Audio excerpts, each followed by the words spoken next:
that you should do to make sure that it's the best calendar that is, just achieving all the ministry goals that you feel the Lord's leading you to do, as well as, just being manageable, all of that. So I'll go through some teaching here for you guys, and then we'll open it up for questions as well.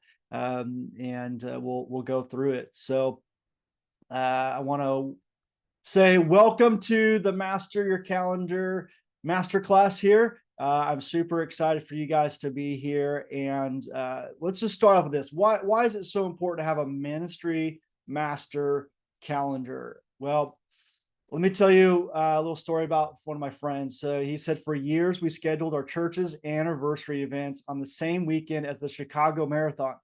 So finding volunteers was nearly impossible. Once we moved to the event, to the following weekend, everything improved. Plus, we started having volunteers joining the marathon team, as well as supporting World Vision as part of the marathon. So instead of competing with the marathon, they just partnered with it. And I know one church that held their volunteer appreciation dinner, this big night where they wanted to honor all their volunteers, celebrate them, but they planned it on the night of the Super Bowl. That just didn't go very well. Or I know a lot of youth pastors, they run into this, is they often will plan a big event, try to promote it, get super excited about it, and no one signs up for it. And then they realize that they scheduled it on the same night as prom. Again, big mistake. All right. Or maybe as a church, you're not really planning and organizing very well together. And so what ends up happening is you've got a kids ministry event on Tuesday night, you've got Wednesday night services, and then you've got a youth event on Friday night, and then you got a marriage retreat that same weekend.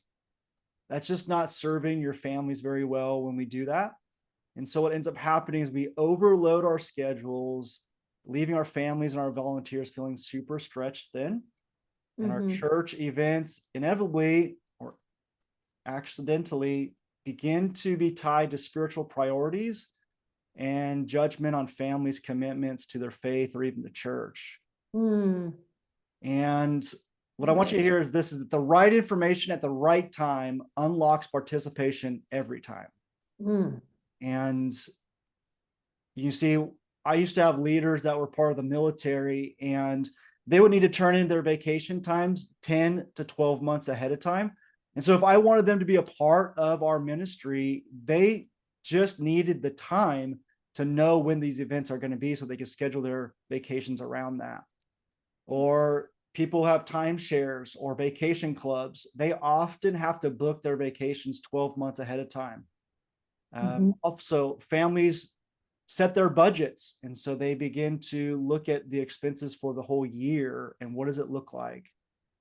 And we got to realize that your ministry, our ministry, it's not the only calendar that churches are looking at when they're planning out their years.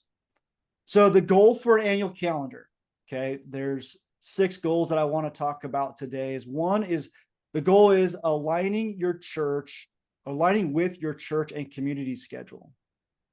The second one is avoid conflict within your church and in your community.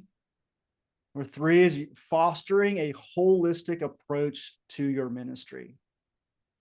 And number 4 is maintaining unnecessary stress or minimizing unnecessary stress and frustrations. Number 5 is helping families and volunteers plan and prepare for their ministry involvement. And then reducing the financial unpredictability when we're constantly not knowing what we're doing, where we're going. It helps the church to predict and forecast what it's going to look like for your ministry to operate. And then when you can turn that in, get approval, you can run freely because you know that that's already been approved and ready to go. So there's really 6 things that I want to talk about today as we look at the master calendar. And the first one is you want to look at your church's calendar. And you want to ask this question: what is happening in my church that I should support or that I should avoid? All right. So for example, at the church that I was on staff at, that I still attend, every January we do 21 days of prayer and fasting.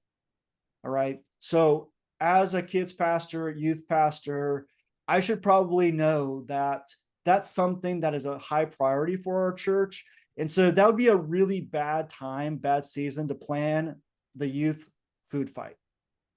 All right. We should probably plan around that and begin to support that and come alongside and have alignment with that 21 days of prayer and fasting.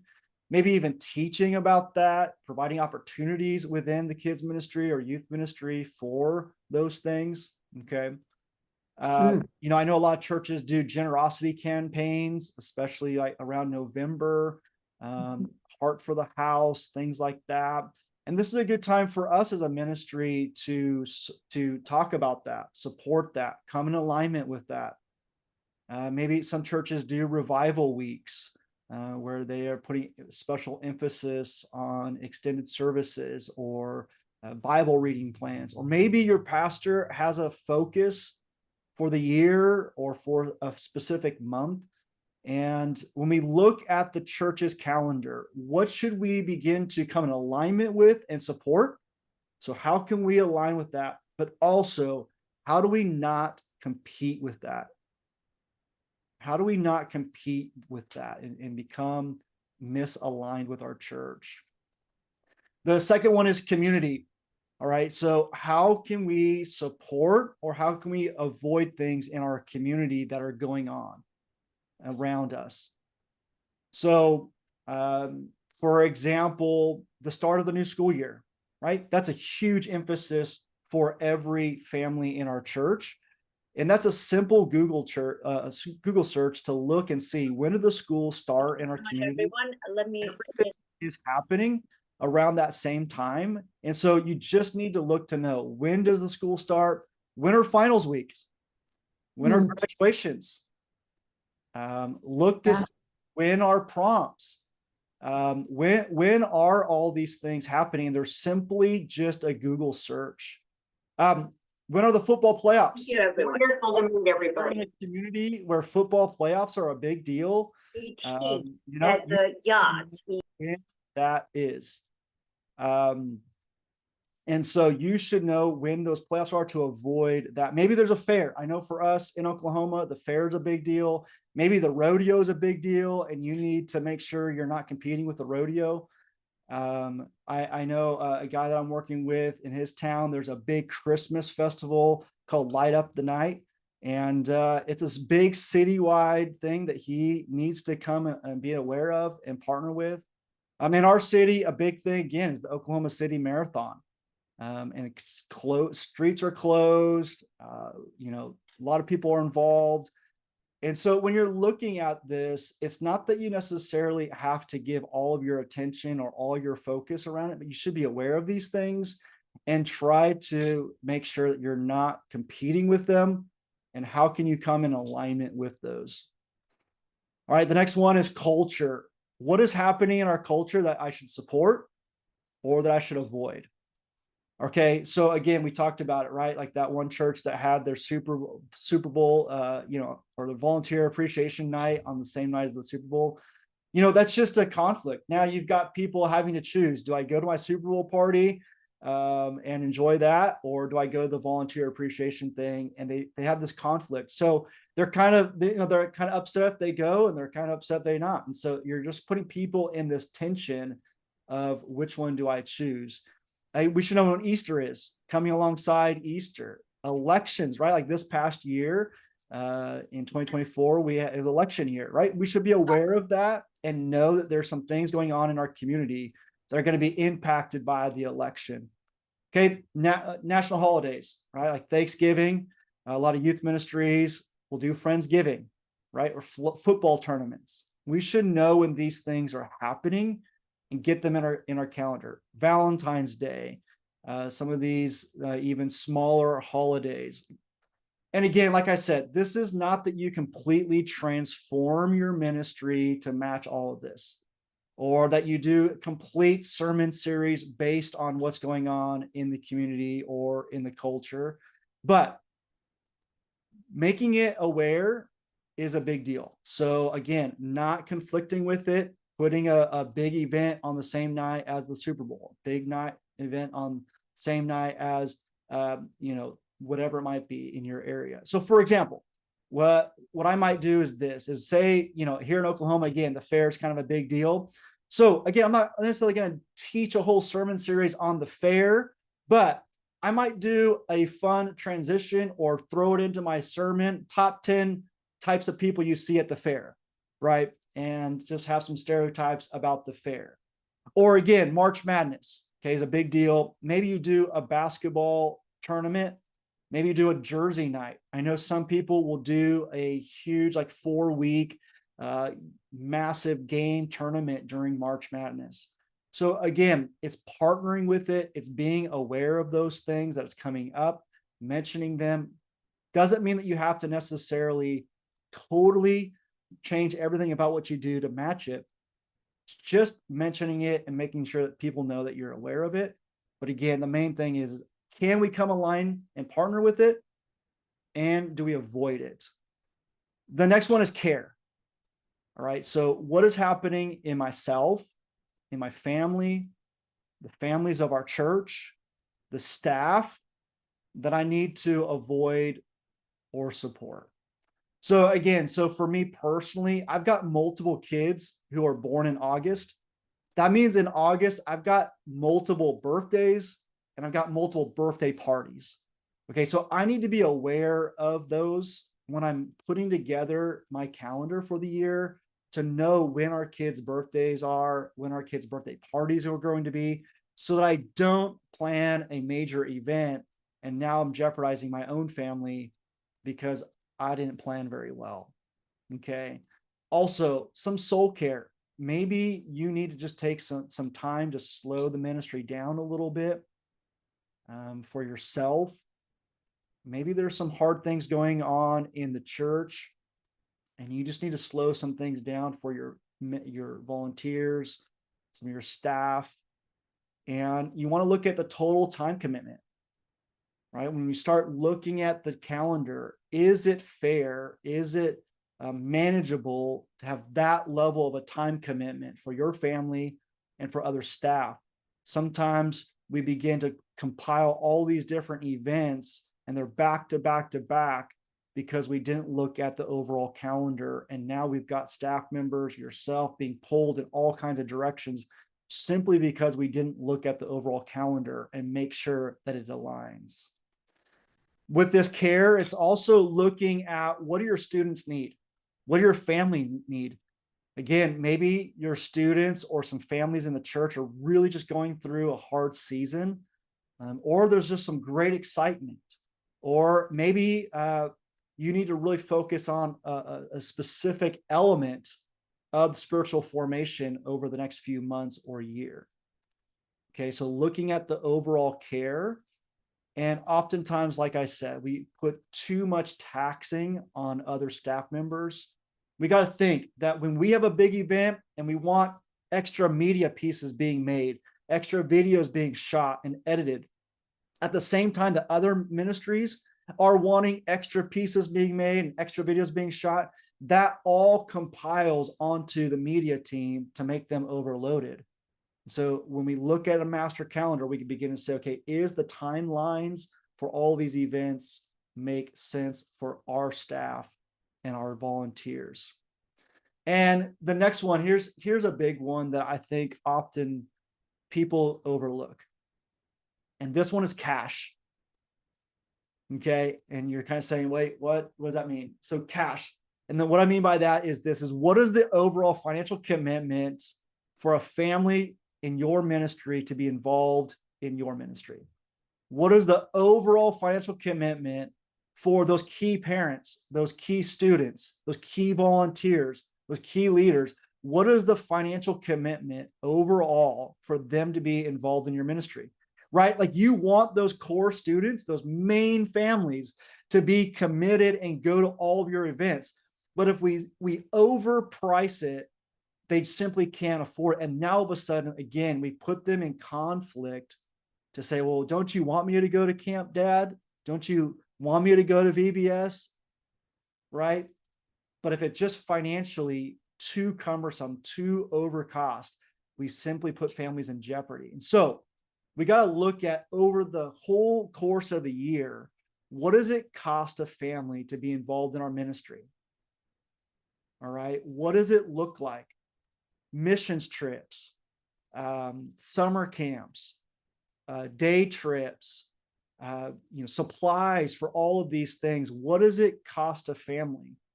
And what are we asking the church to support? Right? Oftentimes we are asking the church to support too much. For quite a while, I really felt like the Lord had put on my heart to go to Africa. And when I met with our financial team for many years, I just felt like that was going to be too much of an ask for me to take, say, 20 people on a overseas missions trip that was going to cost 30, like $3,000, $3,200, right? Something like that.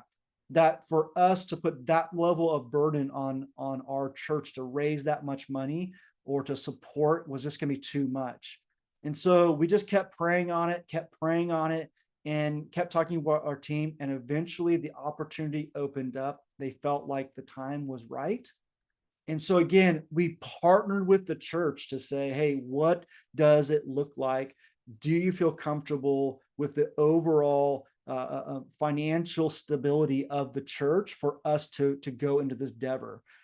Maybe looking at something that I would do is I would in the summer specifically, I would give out like summer passes. So if a family's joined, I had key students, key volunteers, key people that I really wanted to make sure they were involved with, I'd give them an opportunity to buy a season pass, and that paid for all of their summer events, but all of them were discounted because they had prepaid for all those events. It helped me to get people signed up, and also helped them by saving some money if they signed up for a season pass. Also providing some multi-kid discount. So for example, I've got 4 kids, right? And at any point, I've got at least 2 to 3 kids that are involved in ministry events going on at the same time, right? So can you provide some multi-kid discount? And then what is your ministry budget? And so this is going to help you to plan and forecast not just what your annual budget looks like, but also month to month.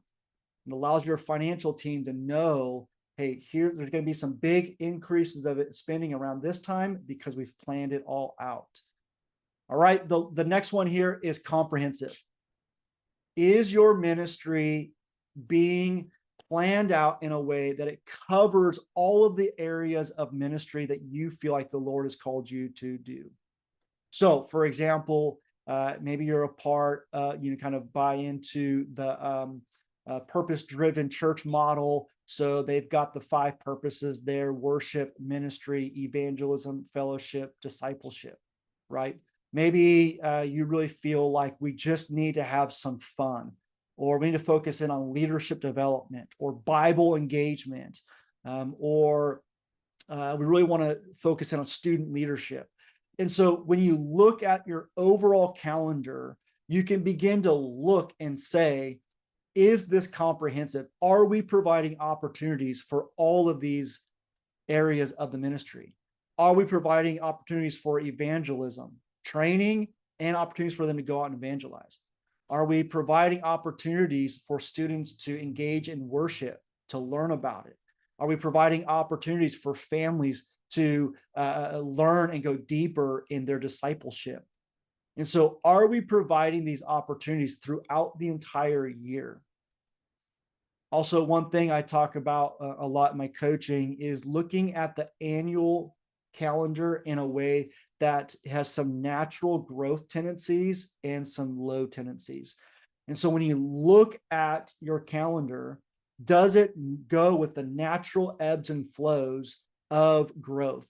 So for example, kids ministry, youth ministry, a natural growth season is going to come in September, October. So it probably makes sense to do something that emphasizes numerical growth in that time. right? Let's grow in that time because it's new. People think about new schools, new year, all of their schedule is changing, new level of commitment. And so we're going to go with that and partner with those natural seasons of people's lives.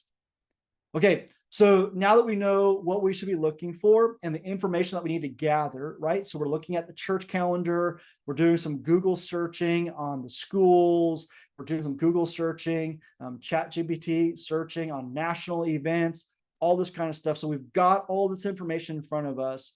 Now, what do we do with it? Okay, so what do we actually do with this? I'm going to share my screen here and I'm going to show you what this could actually look like for you if you were to put together a master calendar. Okay.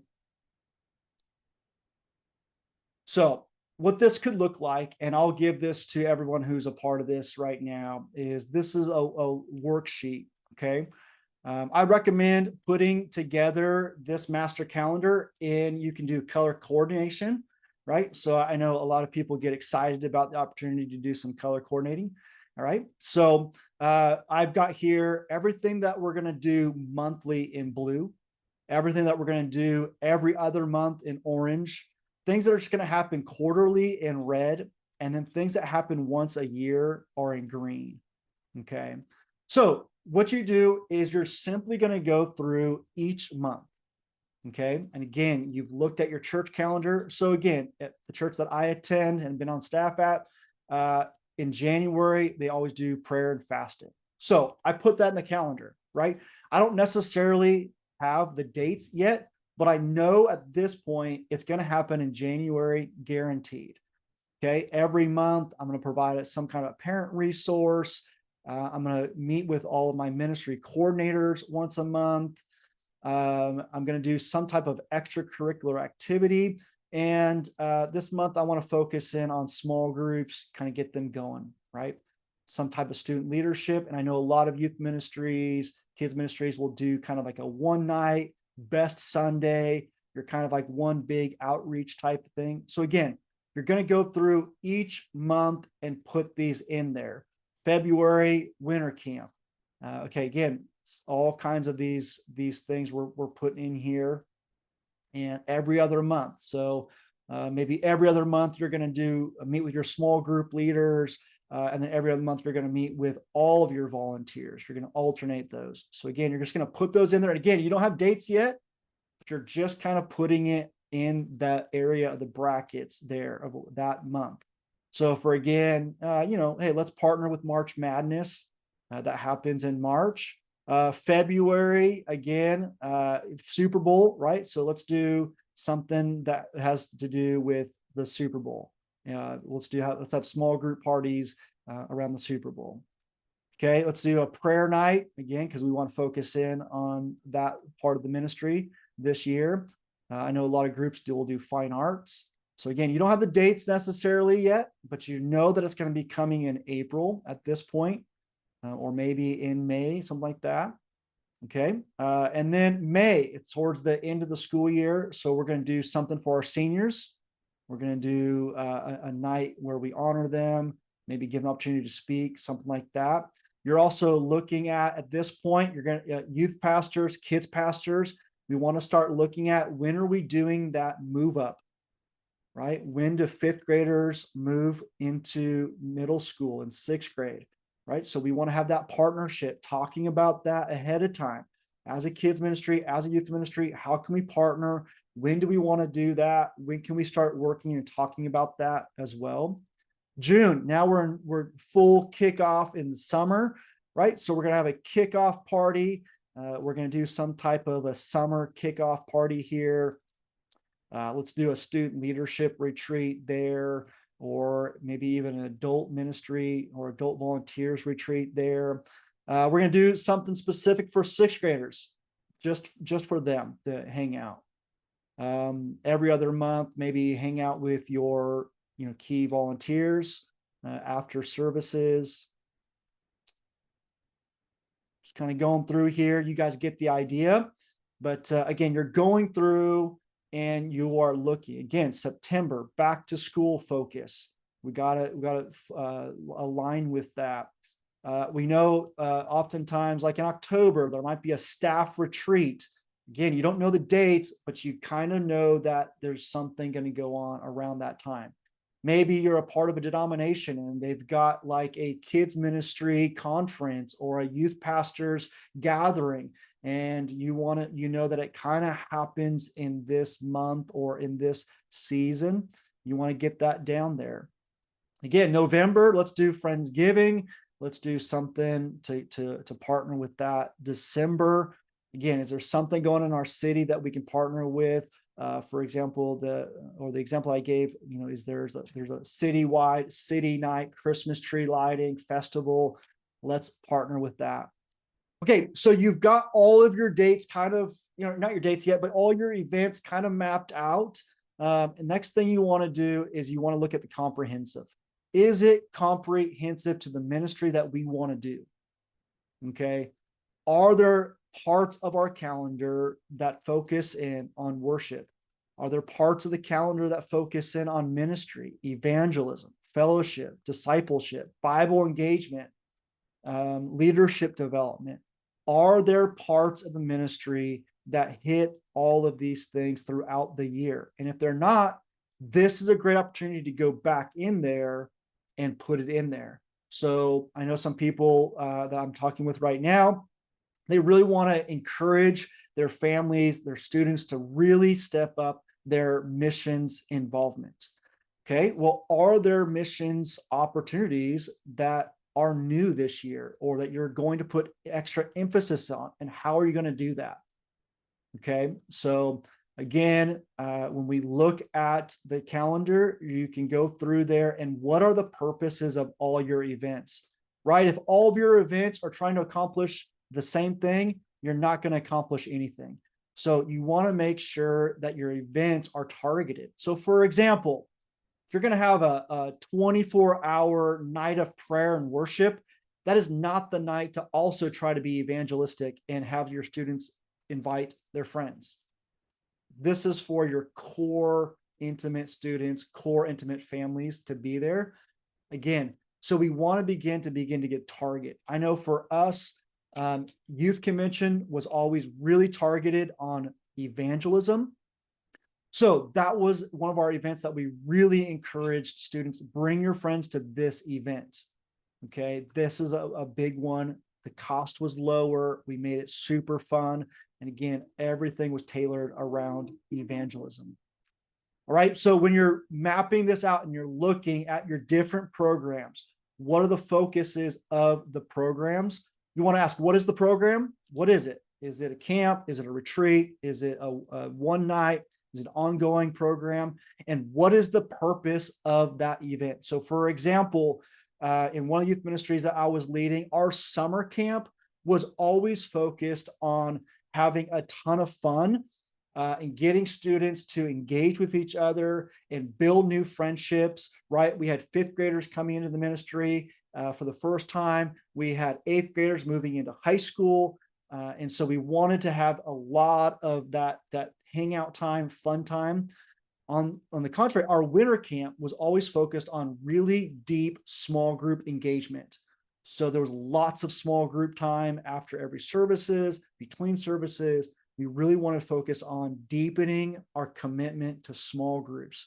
So we programmed around that, and we recruited volunteers based on that, right? So I really wanted to make sure that all of our volunteers who led a small group knew that winter camp was the big deal.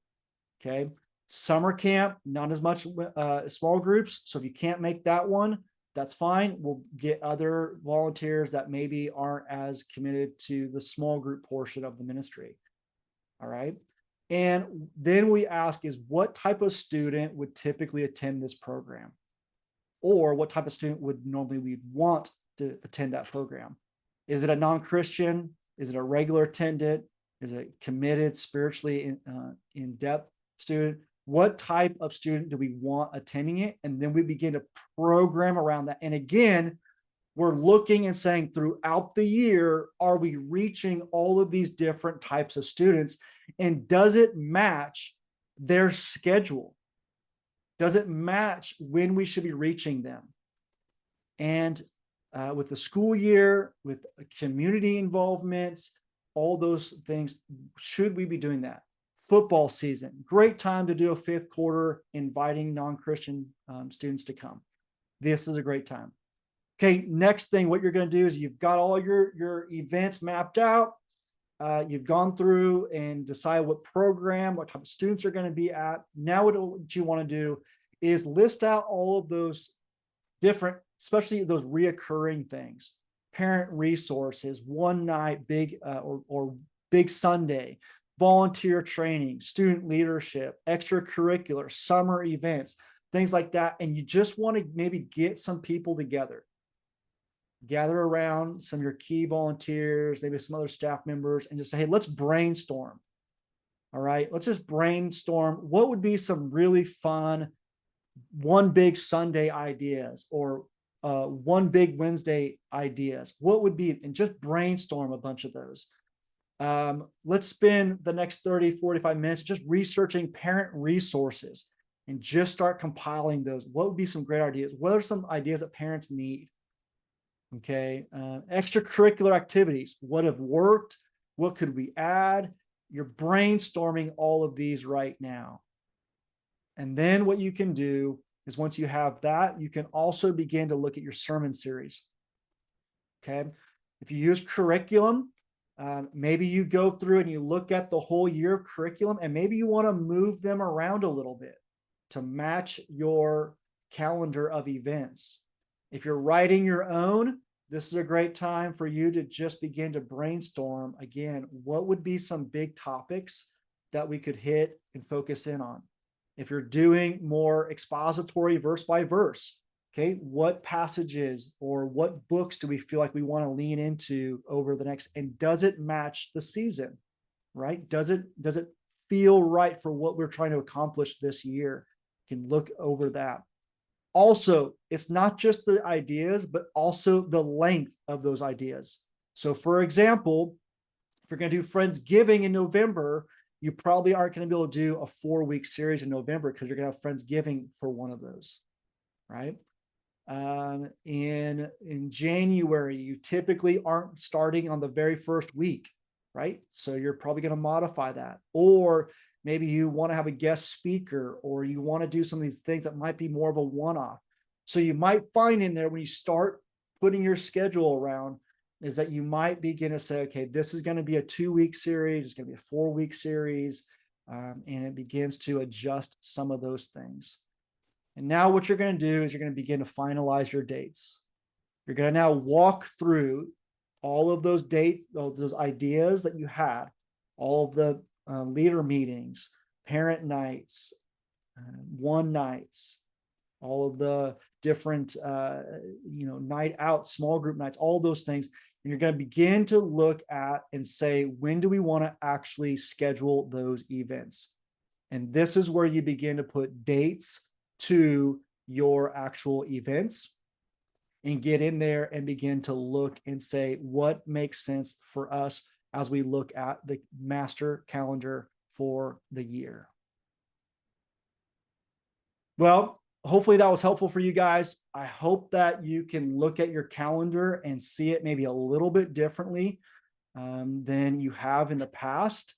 Would love for you guys to unmute, and we can talk through some of this. I can answer some questions for you. I would love to just kind of hear how you guys maybe do your master calendaring. Maybe there's something that I missed that you do that could be helpful to somebody else. So would love to have some of you guys jump in here and ask questions, share some thoughts. Would love to engage a little bit here.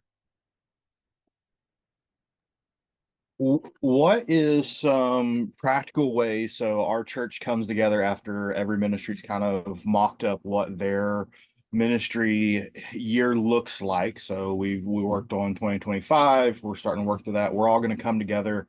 What's some practical ways to make that time together as all department heads, upper leadership, all work a little little bit smoother because it's always fun whenever you're like, oh, hey, I've planned this. And then kids ministry is like, oh, hey, I've planned this. Or the leadership ministry is like, hey, and so what's some practical ways to help that time go smoothly? Just some steps to, hey, make that better. Yeah, that's a great question, Rusty. I would say that the very first thing that you've got to do is make sure your heart posture is in the right place, Mm, that's right? good. You got to kind of check your own heart and just say, okay, am I coming with the agenda to get my calendar approved? Or am I coming to make a master calendar for our church that serves the vision of our pastor well?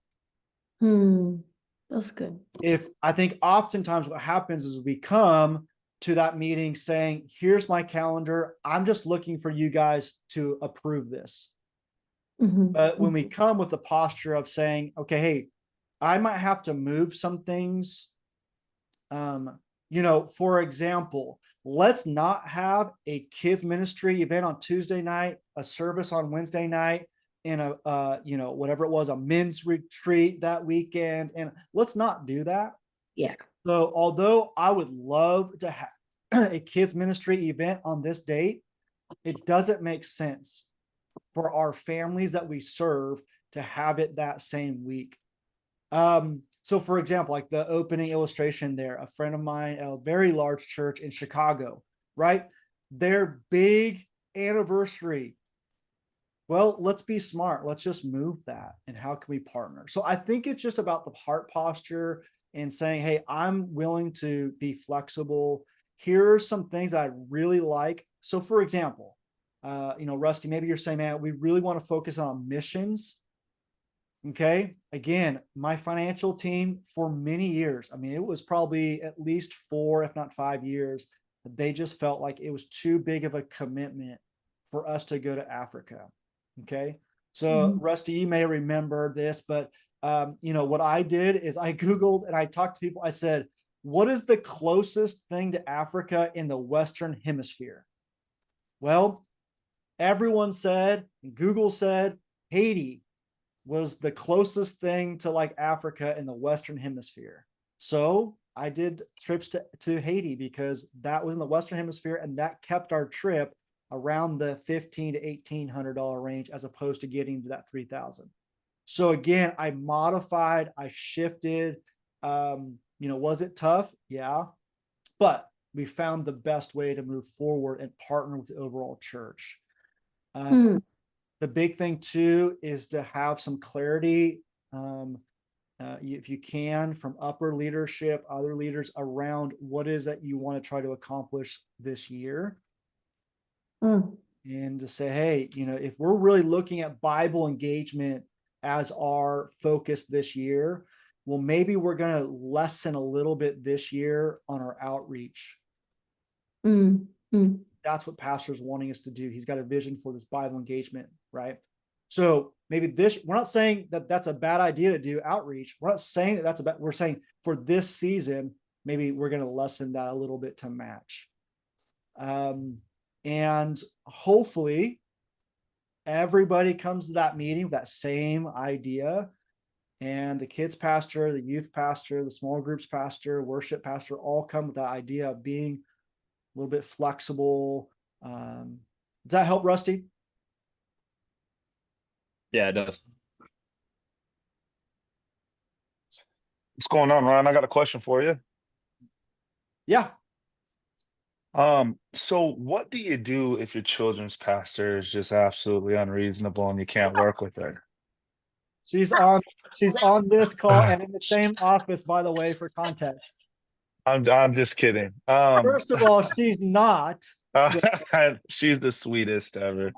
She's the sweetest ever. Okay, so my question is this. So I love the idea of planning out the entire year. I definitely would say that for me at least, I definitely lean towards perfecting what I do using the tools that you've laid out.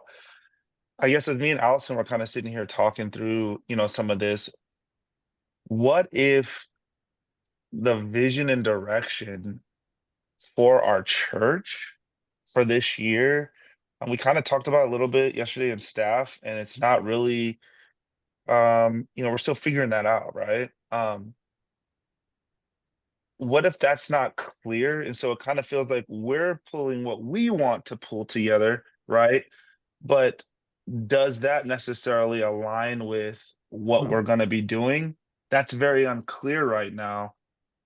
Is it okay to just put our thing together, and then are we going to have to make the adjustments throughout the year? Um, that could be a little bit frustrating to our leaders and to parents and stuff like that. Or like, what would be your suggestion in a situation like that? As we go and maybe quarterly, or maybe the first 6 months, or like, what do you think that we should do with something like that, Ryan? Yeah, that's a great question. And there's kind of a second layer of that question that you're not asking, is that oftentimes people work in a church that the whole church doesn't operate off of a master calendar as well, right? So I know quite a few people, their church is a little bit more maybe a month, 2 months out kind of planned. They're not 12 months planned, right? So I guess let me answer your question and then also that question, because I feel like they're pretty well connected. I think there's no problem in you having like at least that first section, right? The very first section that we looked at, where it was just all of the months, and you've got some basic ideas of what you want to do over those, right?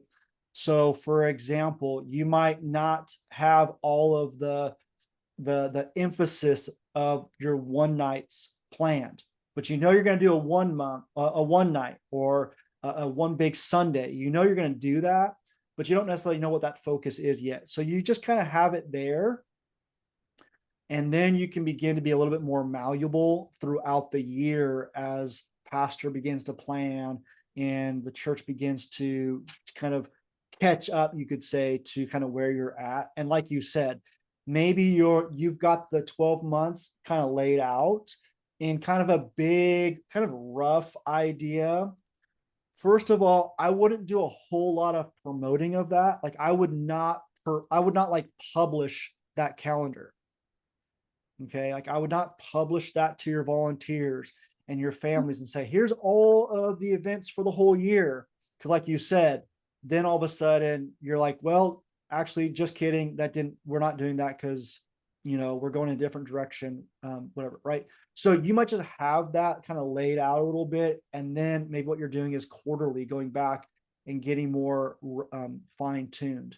So even like with sermons, for example, you might have that big sheet of just ideas that you kind of feel like, here's a bunch of ideas, but you're not actually mapping those out specifically locked in until you're maybe 3 months out, or that, you're kind of, but you've got at least some ideas and some thoughts that you're working on, but you're not necessarily solidifying that until you get closer. Right. So for example, again, some pastors don't plan out their series 6-8 months ahead of time. Some of them are a little bit more, month by month. Even like at the church that I'm at, we call it seasons. And so our pastor says, hey, we're in this season. He doesn't know necessarily how long it could be. It might be 4 weeks. It might be 8 weeks. It could be 4 months. We don't know. But he kind of has this idea of what seasons are going to be. So then once he kind of knows that season is coming, then I can begin to move in and say, okay, yeah, now let me partner with where he's going and what he's feeling. Let me be a little bit more solidifying in what I'm doing at that point once it's a little bit more locked in. In terms of like overall vision, direction, a couple of things. One is I think that there's some pretty standard ideas, right? For example, like the purpose-driven church model, like there's these 5 purposes. If you're hitting all of those, you're probably doing a great job of at least being somewhere clear or around where pastor wants you to be, because you're providing different opportunities for evangelism, spiritual growth. leadership development, you're kind of, so I would maybe keep it a little bit, again, kind of malleable in that as well throughout the year. And again, being less publishing of this calendar so that you don't get into a point where it's like, hey, we're not doing camp anymore. Hey, we're not doing this mission trip anymore. You might just have those things kind of on your radar. But I know some churches as well that they don't operate off of a 12-year calendar, but they are very happy with you operating off of a 12-year calendar. There was churches that I worked at, multiple churches that I worked at, they did not have a 12-year calendar, but our ministry did, and it was no conflict. And so, but I just also knew that even though I had planned summer camp on this date, maybe 8 months ago, I still might have to be flexible with that if when the church does get to the point of planning summer, it conflicts at that point. But what I found, Isaac, to be honest, what I often found is that the church knew that I was 12 months out. So to kind of go back to what Rusty said or allude to a little bit earlier, what I often found is when the church got to that point, they kind of moved around my schedule, is what I found. Is because you already had that scheduled 8 months ago. We should be a little bit more willing to move around you. So that's what I found, but there were some times where I had to move just because, it just didn't work. Right. Yeah. Perfect, man. No, that's perfect. That's actually exactly what I need. And so we're gonna move forward with pulling together the full 12 months, and then we'll just see where the chips lay from there. So I really appreciate it. Thank you for the tool. But Isaac, I would really encourage you, man, don't publish that. I won't. Yeah, we won't. We won't publish it. That's just kind of for you to have. But then as the church gets to a point where it's comfortable with you publishing it, announcing it, that's when you begin to say, okay, hey, maybe it's quarterly, so it's, but like I said, Isaac, you've got a feel for what financially your families can handle. Yeah. You've got an idea of the commitment level of your volunteers and your church. So again, you can monitor that.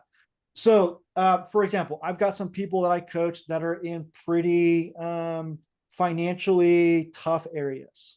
Okay. So their ministry needs to be pretty streamlined. It needs to be pretty simple. If there's a camp if there's a summer camp that they can take their students to, that's $150 a student, they're going to choose that over the camp that's $500 a student, because they're just now vice versa. I've got some people that I'm coaching that are in very affluent areas. They need to choose the $700 camp, not the $150 camp. Yeah. Right. Yeah.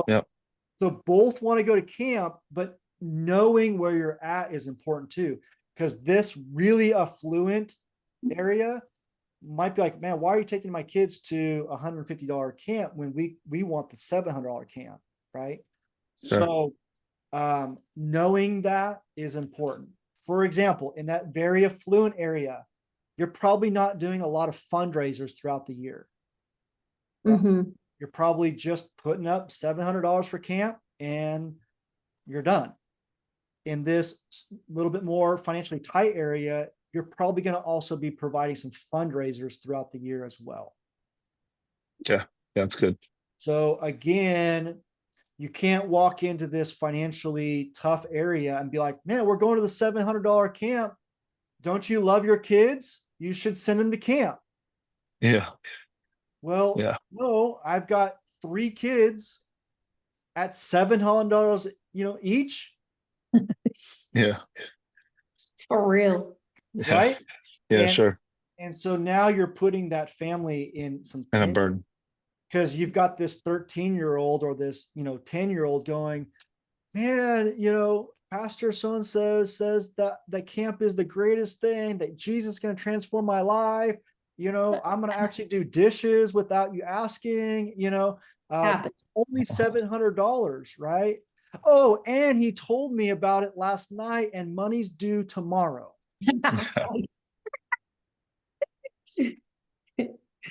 If you have faith, kid, it'll happen. Got you, right?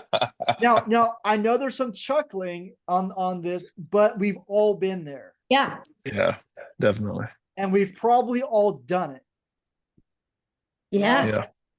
I mean, I was talking with a group, and you know, they had this great missions opportunity, right?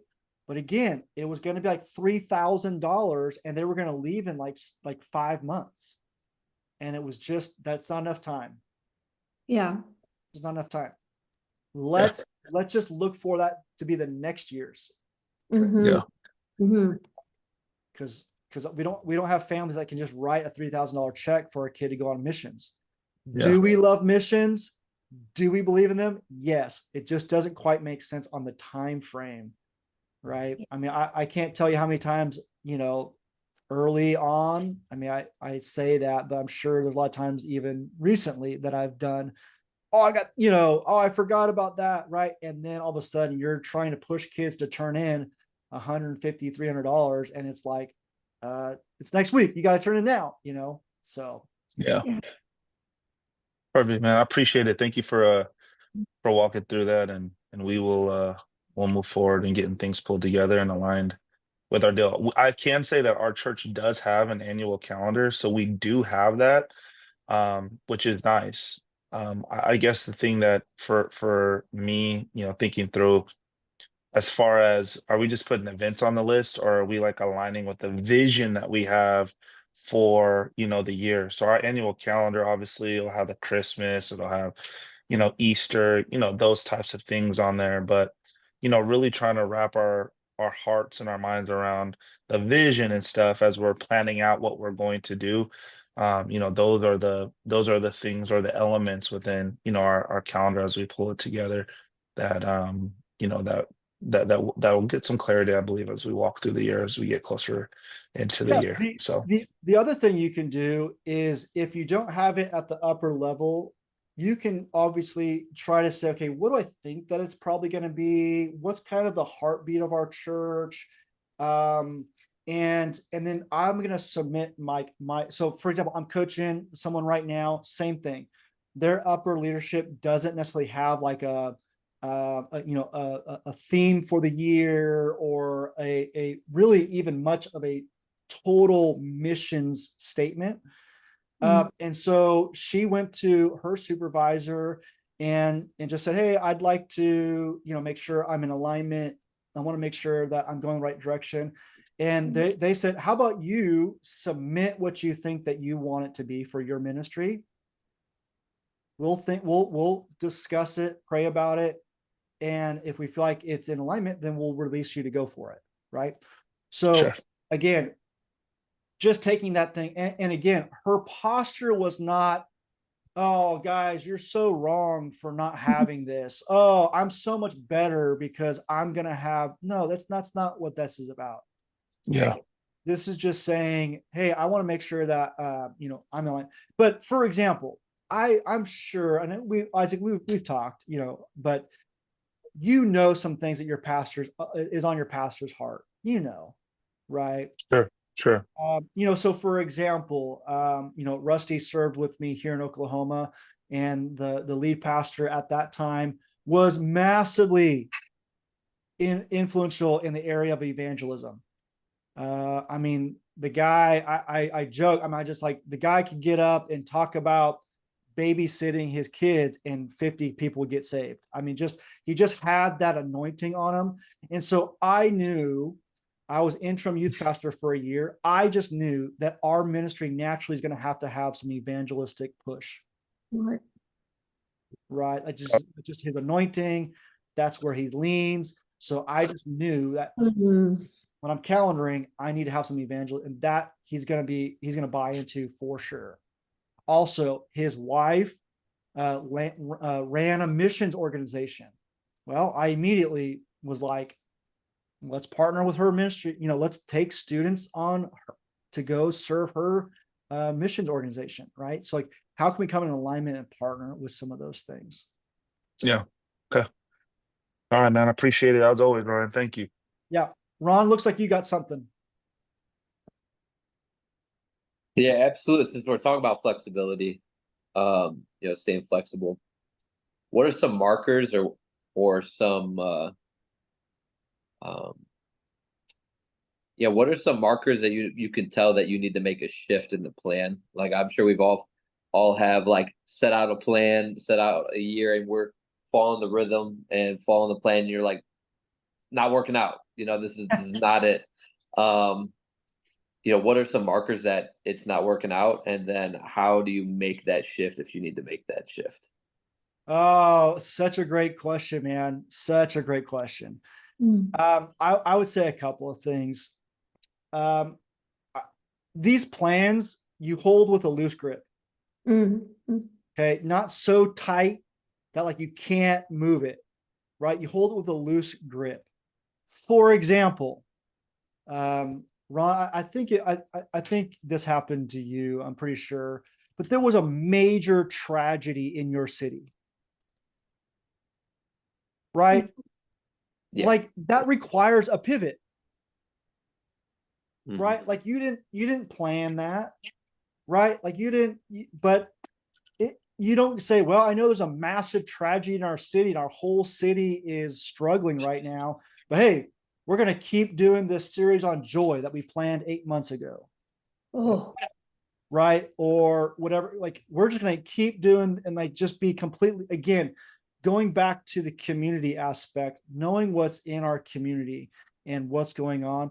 And so again, a couple of things that I always did specifically on sermons. Okay. Specifically on sermons, what I would do is I typically, three things I would do. I'd map out pretty roughly 12, like kind of big ideas, 12 months ahead of time. And then I would, closer we got, the more booked out it was.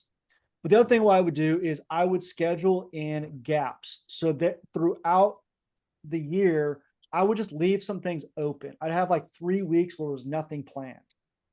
Okay. That allowed me to shift some things that because of something happened, and I could shift it without like ruining the entire year. that's good. Right. So it was like, hey, I got this really great series on masks that I really feel like is powerful. I feel like God wants me to do that. But right before pastor comes and says, hey guys, I'm doing this thing and I want you to kind of come in alignment with it. I can just say, hey, no problem, pastor. And I just slide that open to that open gap. And I can still accomplish what God called me to do. And then I can still be a part of, what God's ultimately calling the church to do, right? Without ruining my entire year. The other thing that I would do, Ron, I think I may have talked to you about this, is that I would look through the calendar.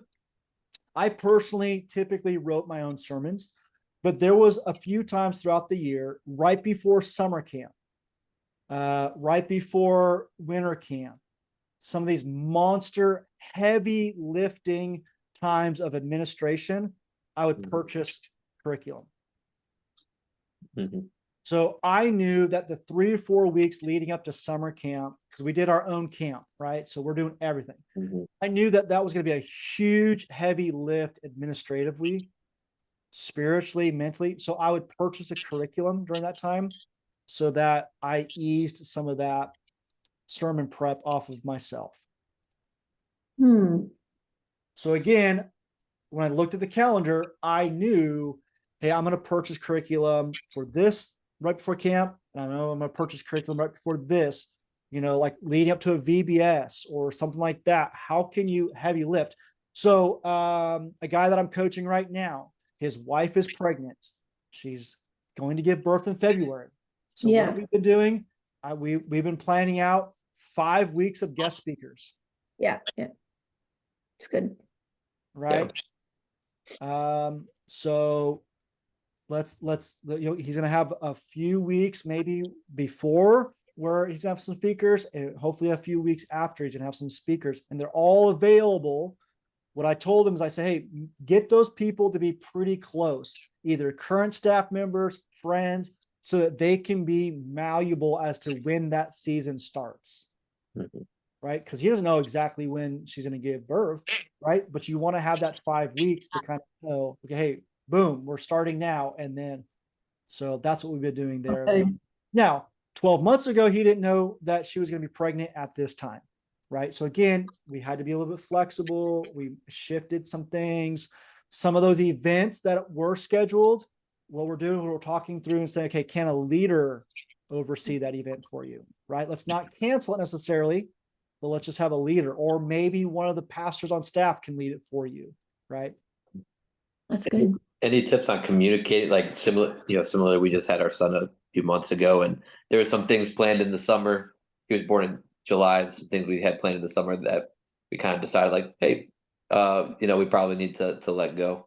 Any tips on just communicating shifts and schedule to your community, to parents, to stuff that hey, I know 3 months ago we were going to do this, change of plans, any tips on communicating stuff like that? Yeah, another great question, man. I think the biggest word you're using is communicate, right? And just communicate. I think one of the things is looking at what are some of the fringe items that can go away. Hey, a bowling night. Well, let's just toss that, But like a summer camp, we might not toss that. It may just need to look different. So can another staff member cover that for you?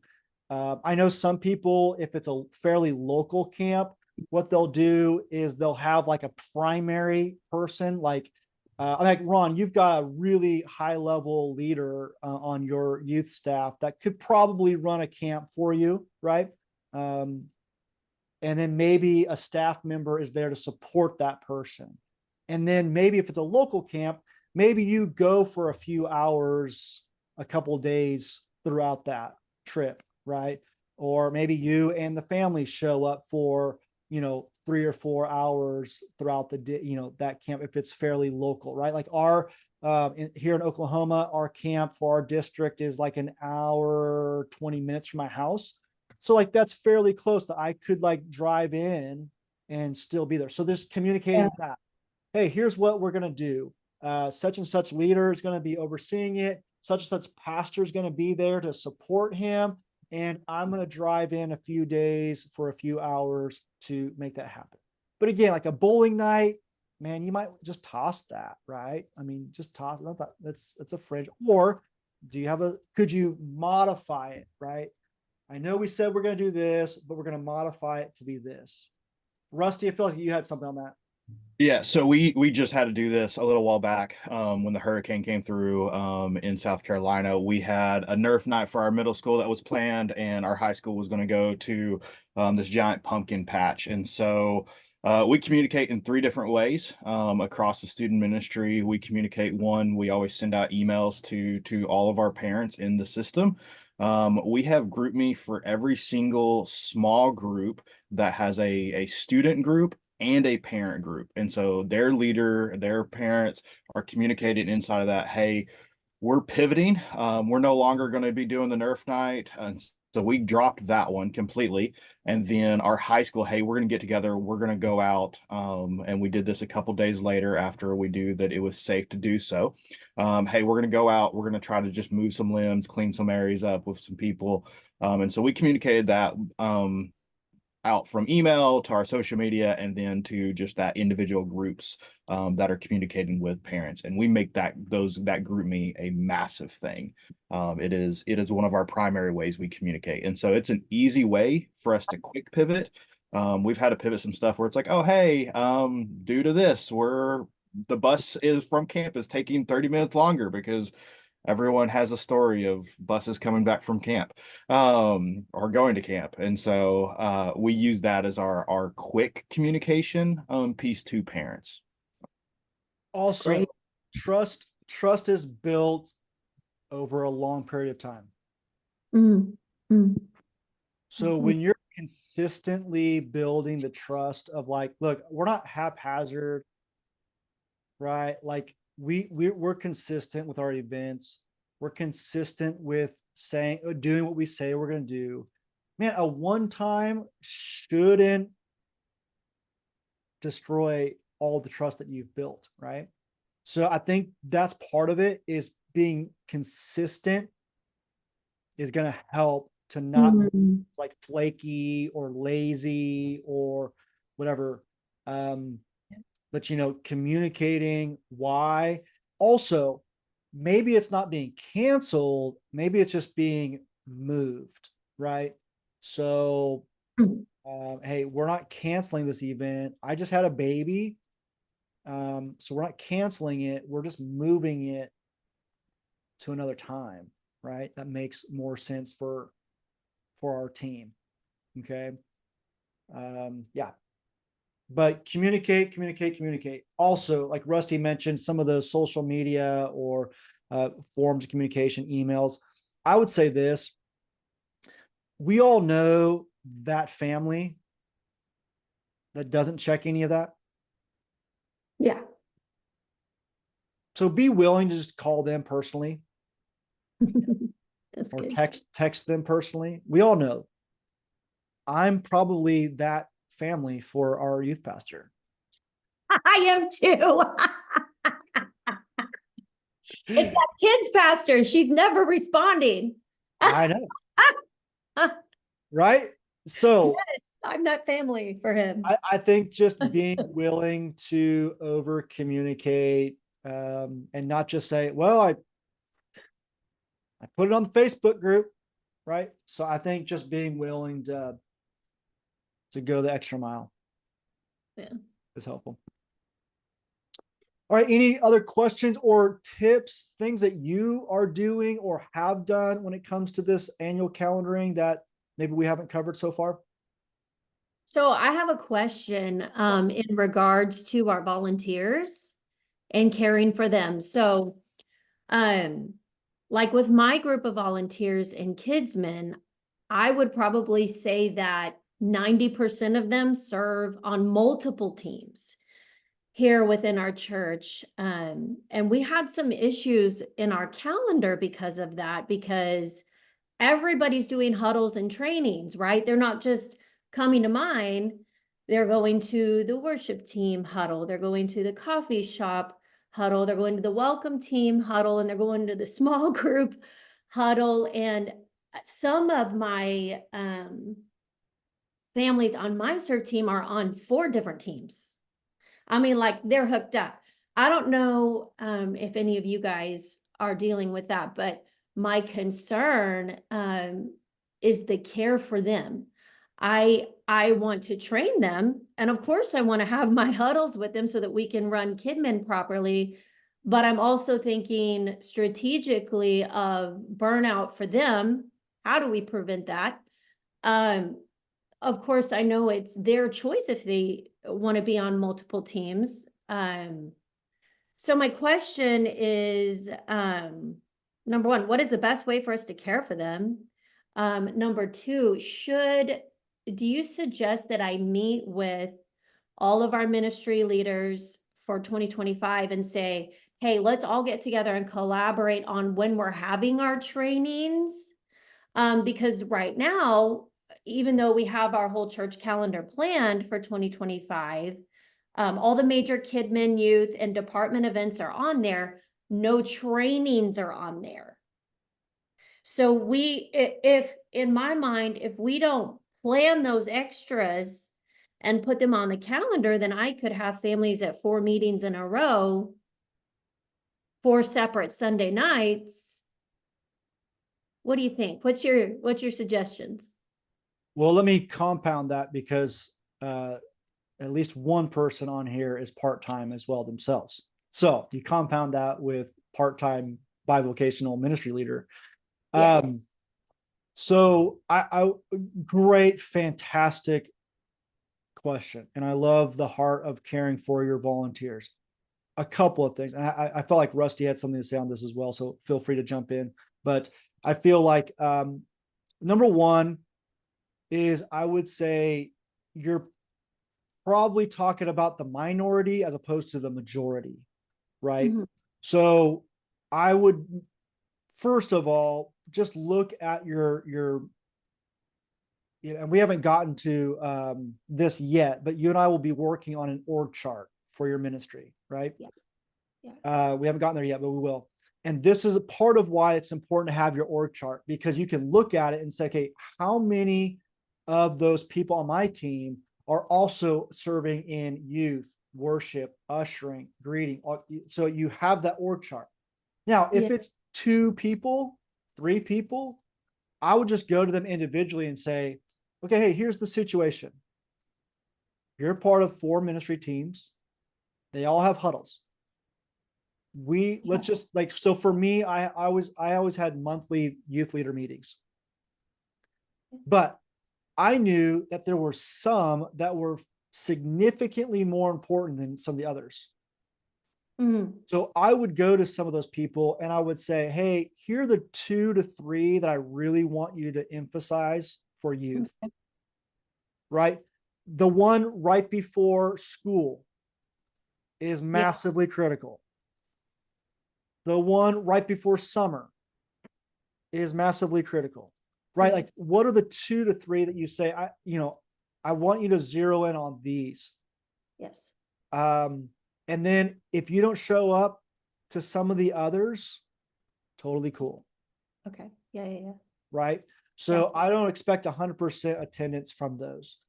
Also, are there alternative ways to accomplish the same thing? In this sample, for example, you'll see that in the sample, the small group leader is on Zoom every other month.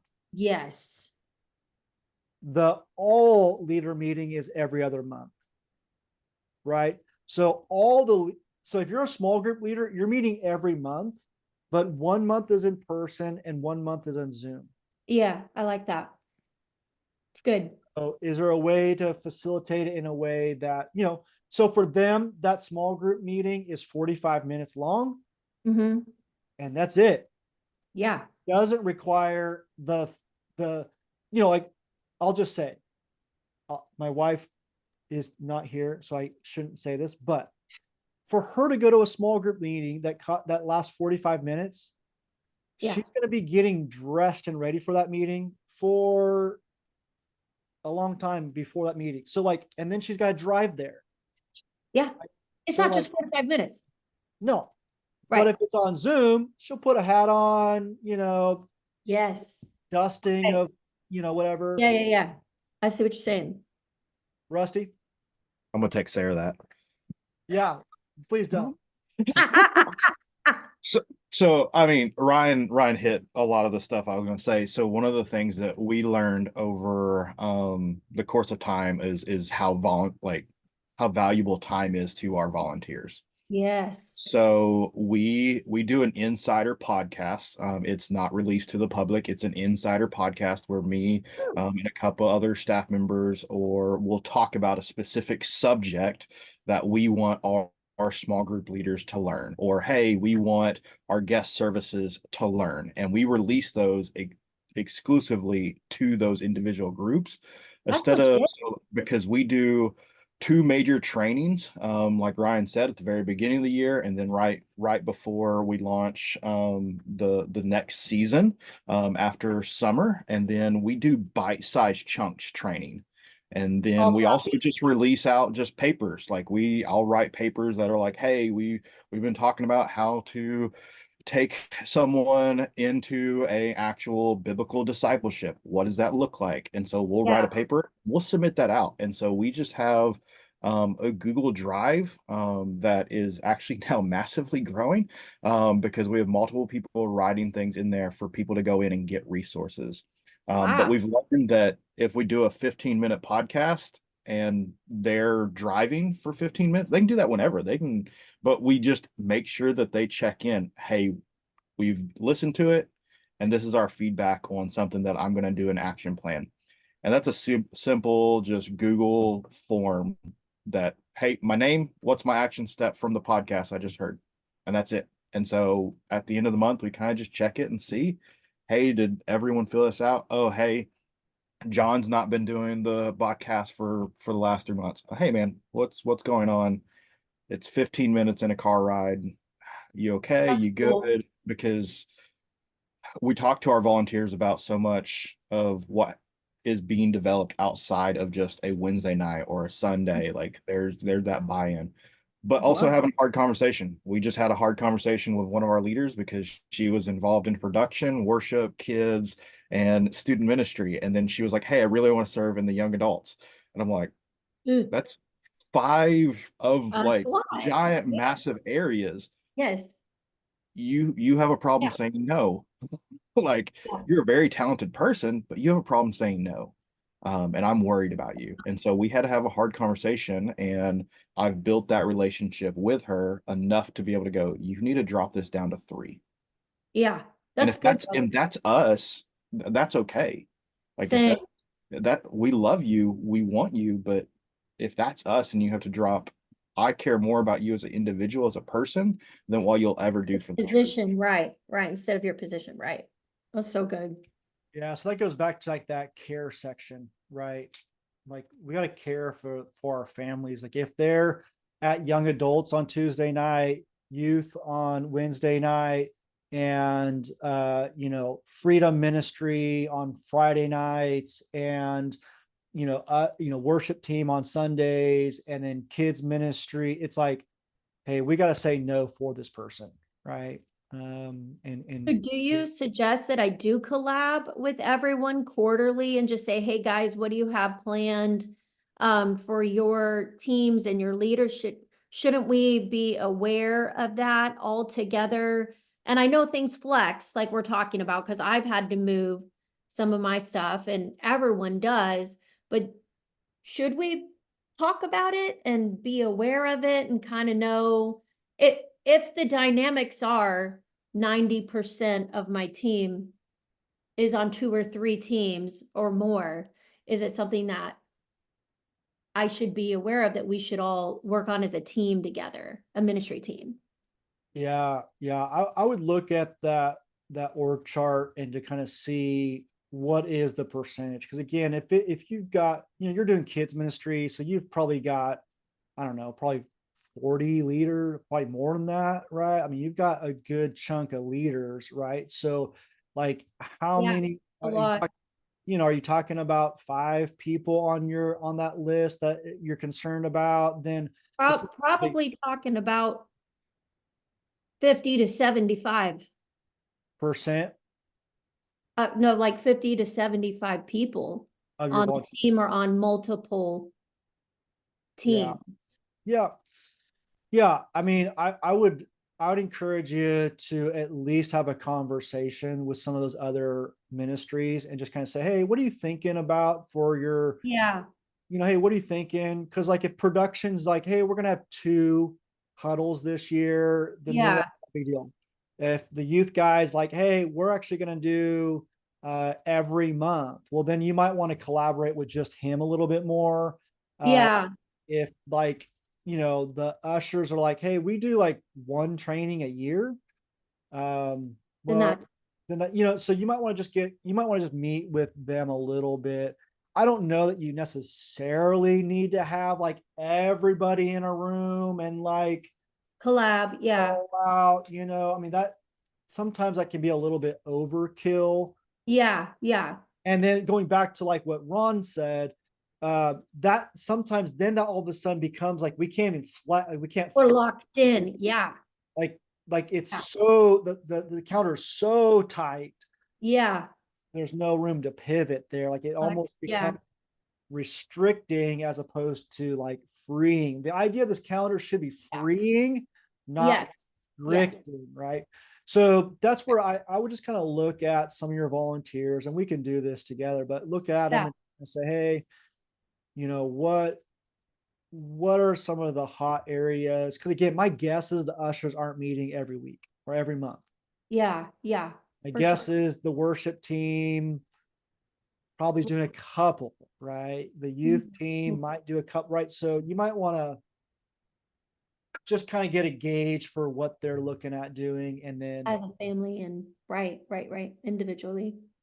yeah, and then you guys can talk about some of the people, and We did that yesterday. We sat down as a team and we're like, hey, this family, they're, when are you scheduling them? Just trying to make it work for them and their calendar since they are on so many teams, just trying to collab to care for them. But again, going back to the purposes. So Yes. for example, winter camp for me was a focus on small groups. Mm-hmm. So for me, I wanted all my small group leaders to be at winter camp. Mm. They didn't need to be at summer camp. Okay. Summer Yep. camp, we were going to do we didn't do any small groups at all. It was just, we did like workshops there. Yeah. So we would just, so again, those would be more of like youth leaders that were more like chaperone level would go on Mm. those trips rather Mhm. than like my core small group leaders. Now, obviously I'd love for my small group leaders to be there, but a lot of them didn't because I was like, winter, like if you got to choose this year, Yes. I need you to choose winter camp is the Okay. big, Yep. that's the big one, right? And so Yep. again, our leaders knew, hey, if I'm a chaperone level, like kind of doing some of those fringe ministry Yeah, level yeah. stuff, summer camp is my focus. Yeah. Yeah. That makes sense. But if I'm committing to a small group, winter camp is my focus. That's right? your jam. Right. So that again, that's part of it. Like if I'm scheduling, well, summer camp is a massive small group focus too. And winter camp is, and I gotta have, well, is it even feasible for my volunteers to be able to do all that? It's not. Right. Right. Because like I've got multiple part-time youth pastors that I coach. When they go to camp, that is their vacation time. Yes. Same thing with your volunteers. When they go to camp, that Every is their volunteer time. Oh, then that's their vacation time. It's Yeah. like I can't ask somebody to if they get 3 weeks of vacation a year, I Right. can't all 3 of those for youth ministry True. and then harp on them for not being a committed youth leader. Mm-mm-mm. Like No. that's not me caring for my leaders and stewarding them well. Yes, absolutely. You Yeah. know, like that's me just looking at my calendar and just not programming in a way that serves my volunteers. Like I value my volunteers to go on a family vacation. Yes. Yes. So I can't require all 3 of them for youth if I want them That's to a good also. point. Yeah. Push them to the purpose. So again, you might need to look at that. If you've got someone volunteering in youth and in kids, and you've got youth camp and you got kids camp, well, maybe you and the youth pastor talk and say, hey, which one do we want the Jones family to focus in on? Yes, because it's asking a lot of them to expect them in that crossover in next gen to be at all of those events. So that's great. That's a great conversation. So, hey, VBS, hey, man, we can kind of take anybody. Yeah, So let's encourage them to go to youth camp. that's good. Yep. Right. And and then maybe you ask them, hey, could you help me? Could you help me find somebody Send to me. replace them for Right. right? Yeah. Again, going back to what Rusty said, some of that give and take. Hey, Yep.